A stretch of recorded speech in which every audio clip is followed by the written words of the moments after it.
बिस्मिल्लाहिर्रहमानिर्रहीम।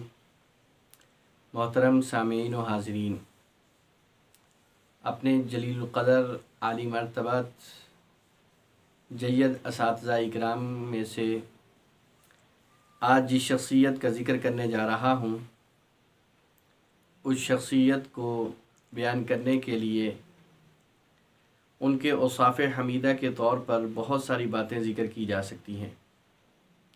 नेक सीरत, हसीन सूरत, मुनकसिरुल मिजाज, तबीयत में आजिज़ी, लिबास व मुआशरत में सादगी व नफासत, अखलाक हसना से मुत्तसिफ़, तलबा के हमदर्द और खैरख़्वाह, बहुत से अल्फाज कहे जा सकते हैं।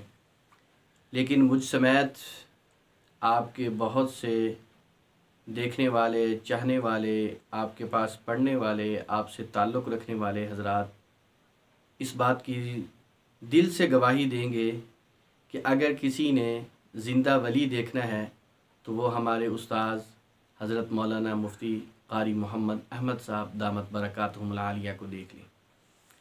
हज़रत क़ारी साहब की तबीयत में अल्लाह तबारक व तआला ने बहुत सारी सिफ़ात वदीयत रखी हैं। सबसे पहले आपके तारुफ़ के हवाले से चंद बातें अर्ज़ करता हूँ। आपका असल नाम मोहम्मद अहमद है। आपके वालिद का नाम हाफिज़ सईद अहमद रहमतुल्लाह अलैह है। आप बहावलपुर के एक इल्मी ख़ानदान के चश्मो चराग़ हैं। आपके आबा व अजदाद रियासत बहावलपुर में क़ज़ा के ओहदे पर फाइज़ भी रहे। आपके दादा मौलवी मोहम्मद रमज़ान साहब दारुल उलूम देवबंद के फ़ाज़िल हैं।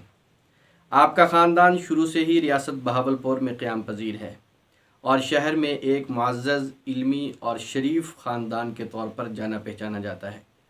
आपके वालिद मोहतरम जनाब हाफिज़ सईद अहमद साहब रहमतुल्लाह अलैह बहावलपुर की एक अजीम शख्सियत थी। उन्होंने पूरी ज़िंदगी खिदमत कुरान में गुजारी और फ़ी सबीलिल्लाह कुरान पढ़ाते थे।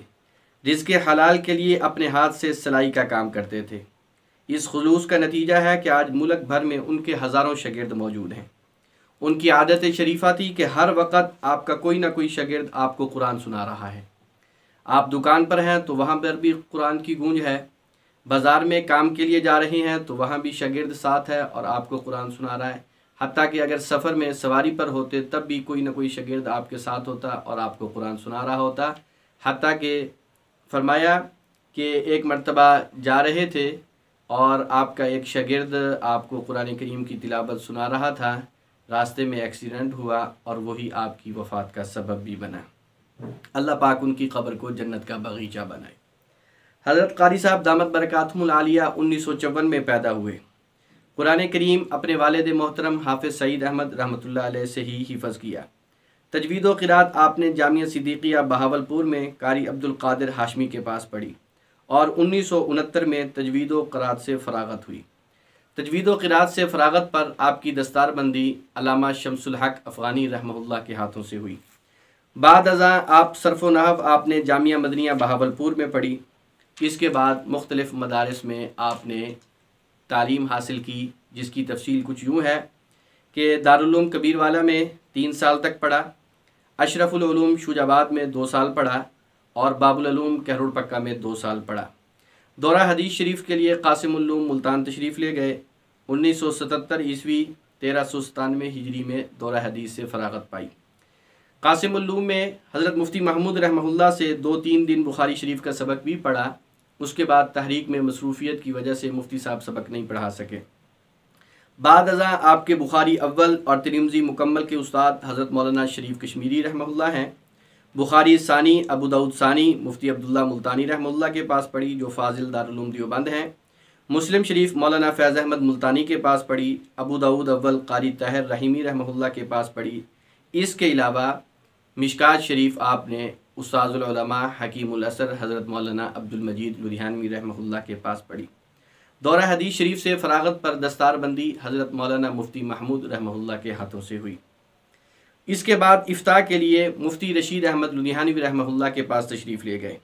आपको फ़िक़्ह से ख़ास मुनासबत है, यही वजह है कि तलबा मसाइल में अक्सर आपकी तरफ ही रुजू फरमाते हैं।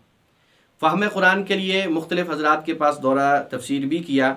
हज़रत मौलाना अब्दुल्ला बहलवी रहमहुल्लाह और हज़रत मौलाना अब्दुल्ला दरखासी रहमहुल्लाह से तफसीर कुरान करीम पढ़ी।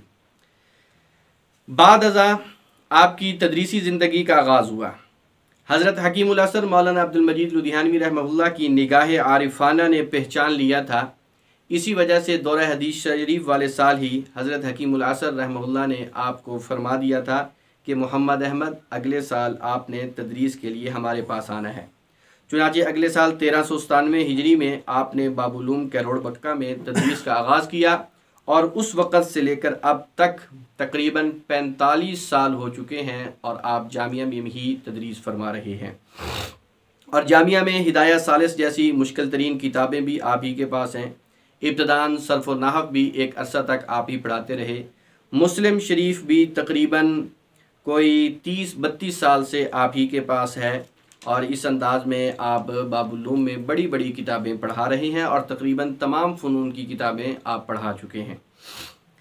जामिया में आपने तकरीबन 34 साल से जामिया की मस्जिद के इमाम व ख़तीब भी हैं।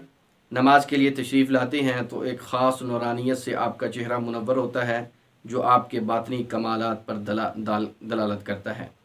खिताबत में समझाने का अमल का वाफिर मिक़दार में अल्लाह ताला ने आपको अता किया है। रिवायती खुतबा की तरह लफाजी पर ज़ोर नहीं लगाते बल्कि आम फ़हम अल्फाज में इल्मी और मुदल्लल तकरीर करते हैं। यहाँ मैं अपने हाज़रीन और सामीन के लिए एक खुशखबरी सुनाता चला जाऊँ। हमारे उस्ताद मुकर्रम हज़रत मौलाना क़ारी मोहम्मद अहमद साहब दामत बरकातहुमुल आलिया जो जुमे का खुतबा इरशाद फरमाते हैं, बहुत सारे दोस्तों ने इसरार किया कि हज़रत ये किताबी शक्ल में भी आना चाहिए। उस्ताद जी दामत बरकातहुमुल आलिया ने इस पर काम शुरू फरमा दिया है और अल्हम्दुलिल्लाह 500 से ज़्यादा सफ़हात पर काम मुकम्मल हो चुका है और बंदा नाचीज़ कलीम अख्तर को अल्लाह पाक ने ये सादत दी है। उसकी कंपोजिंग तरतीब के सारे मराहिल की खिदमत मैं सर अंजाम दे रहा हूँ। तो तमाम हज़रत के चाहने वालों से, मोहब्बत करने वालों से, मुताल्लिक़ीन से मैं दुआ की दरख्वास्त करूँगा कि सारे हज़रात दुआ करें।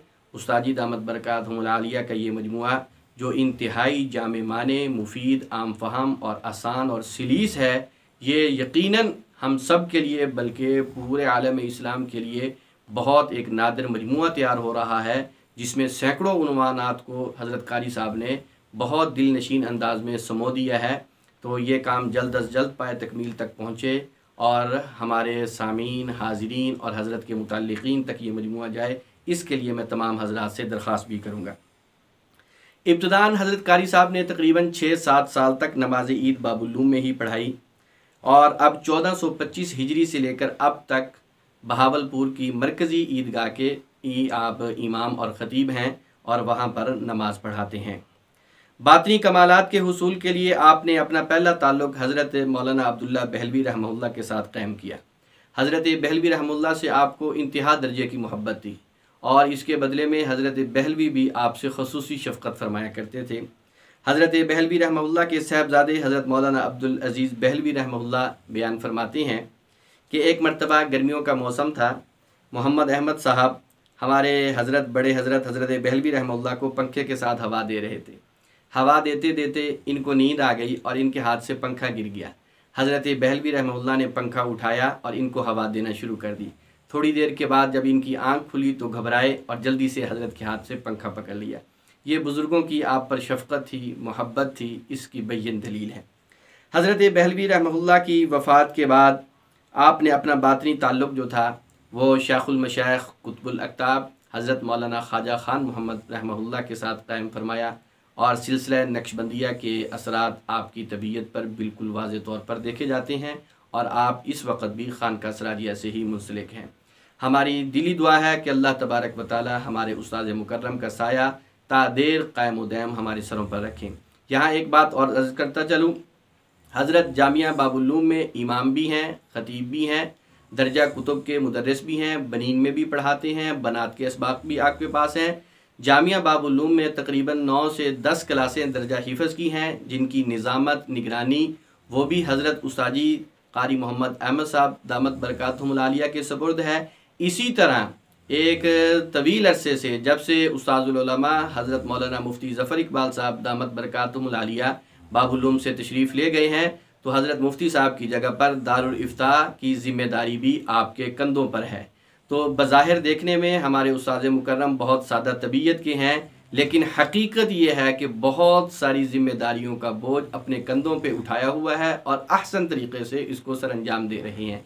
अल्लाह पाक हज़रत की खिदमत में, इल्म में, अमल में, तक़वे में मज़ीद बरकतें नसीब फ़रमाए और हमें अपने उस्तादों के नक्श कदम पर चलने की तौफ़ीक नसीब फ़रमाए।